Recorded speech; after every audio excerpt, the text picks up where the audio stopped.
nezapamćeni napad prekinuo emisiju.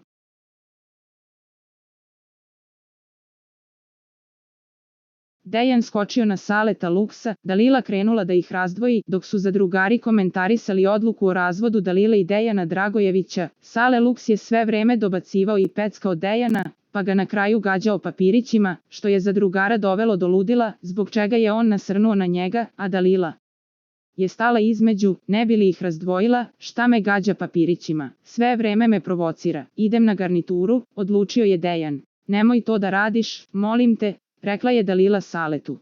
Za najnovije vesti iz realitija estrade kliknite subscribe, like i zvonce. Svaki dan najnovije vesti, zato nas zapratite.